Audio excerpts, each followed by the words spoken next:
ఓం నమ శివాయ. ఈరోజు శివయ్య సందేశం ఏంటి అంటే, భక్త, ఈరోజు నేను నీకు కొన్ని రహస్యాలను చెప్పబోతున్నాను. కాస్త మనసు పెట్టి నీ శివయ్య చెప్పేది విన్నావంటే, నీ జీవితంలో నువ్వు ఏం చేయాలి, ఎప్పుడు ఎలా ఉండాలో అన్నీ కూడా స్పష్టంగా నీకు అర్థమవుతాయి. పూసగుచ్చినట్లు ప్రతి ఒక్క విషయాన్ని నీ కళ్ళకు కట్టినట్లు నేను చూపుతాను. విను. ఇది విన్నావంటే నీ జీవితం బ్రహ్మాండంగా అత్యద్భుతంగా ఉంటుంది. నమ్మశక్యంగా లేదా? అయితే ఆఖరి వరకు నీ శివయ్య చెప్పేది విన్నావంటే నువ్వు ప్రశాంతంగా హాయిగా ఉంటావు. ఇదిగో, నేను నీకు ఒక బంధాన్ని దగ్గర చేశాను కదా. ఆ బంధం గురించే తలుచుకొని తలుచుకొని నువ్వు ఎంతో ఇబ్బంది పడుతూ ఉన్నావు కదా, బాధపడుతూ ఉన్నావు. నాకే ఎందుకు ఇలా జరుగుతుంది శివయ్య అని తలుచుకుంటూ ఉన్నావు కదా. అందుకు సమాధానం, పరిష్కారాన్ని కూడా నేను తీసుకువచ్చేశాను. వింటావు కదా.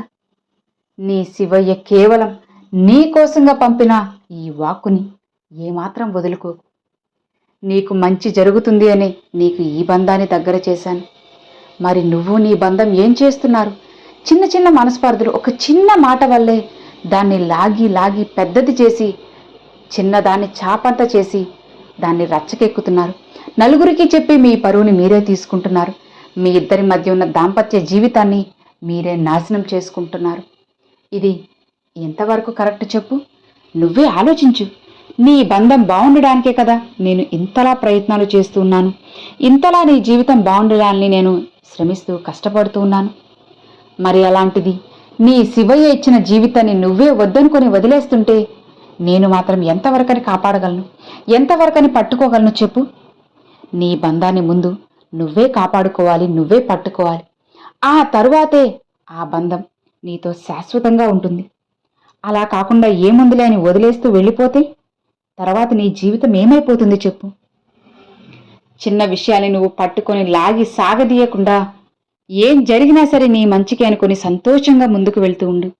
చిన్న చిన్న విషయాలు ఎందుకు పట్టి సాగదీస్తావు చెప్పు? ఒక్కటి చెప్పనా? నేనే గొప్ప నేనే గొప్ప అని ఇద్దరు మనుషులు అనుకుంటున్నారు. అలా అనుకుంటూ ఉంటే అది పెరిగి పెరిగి పెద్దదవుతుంది. అలా కాకుండా ఏముందులేని ఒక అడుగు తగ్గడంలో తప్పేముంది చెప్పు?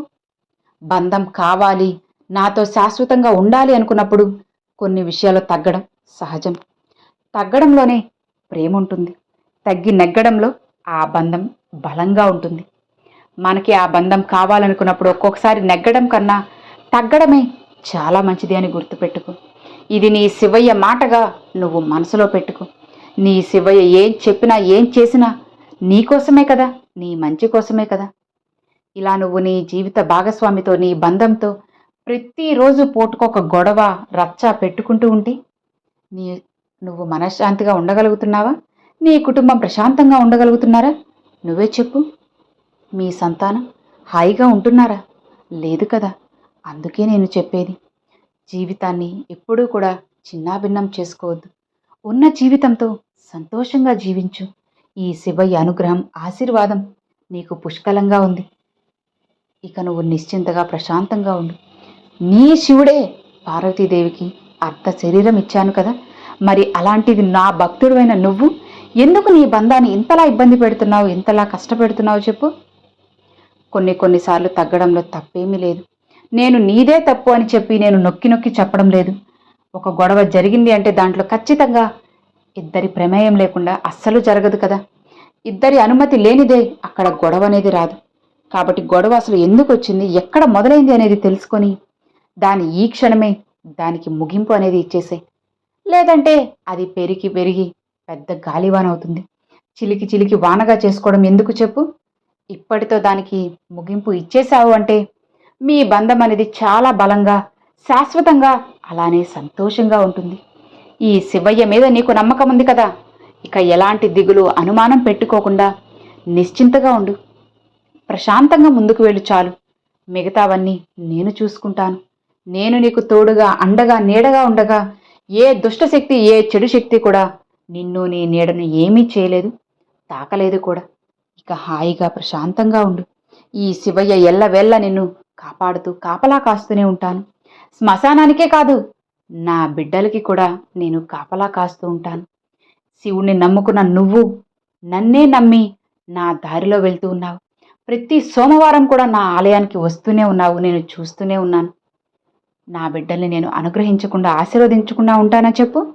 ఇదిగో ఈరోజు కూడా నా అనుమతి కోసం, నా ఆశీర్వాదం కోసం నా ఆలయానికి వచ్చావు. నన్ను కనులారా దర్శించుకున్నావు. మనసారా నాతో మాట్లాడావు. ఇక నీ మనసు కుదుట పడింది. అలానే కొన్ని కొన్ని ప్రశ్నలకు ఈరోజు సమాధానం కూడా దొరికింది కదా! ఇక నువ్వు ప్రశాంతంగా ఉన్నావంటే కొన్నిటికే కాదు, అన్ని ప్రశ్నలకి కూడా సమాధానం దొరుకుతుంది. నేను నీకు ఆ సమాధానాన్ని అందిస్తాను. ఇక హాయిగా నిశ్చింతగా ఉండు. ఈరోజు శివుడు సందేశం అయితే ఇదన్నమాట. సో విన్నారు కదండి. ఈరోజు పరమశివుడు పంపించిన ఈ సందేశం మీ అందరికి నచ్చింది, అర్థమైంది అని అనుకుంటున్నాను. నచ్చితే ఒక చిన్న లైక్ చేయండి. మరికొంతమంది మీ ఫ్రెండ్స్ అండ్ ఫ్యామిలీస్కి షేర్ చేయండి. ఫస్ట్గా మన ఛానల్ చూసారు సబ్స్క్రైబ్ చేసి సపోర్ట్ చేయండి ఫ్రెండ్స్. Thanks for watching. ఓం నమ శివాయ. శివాయ నమః.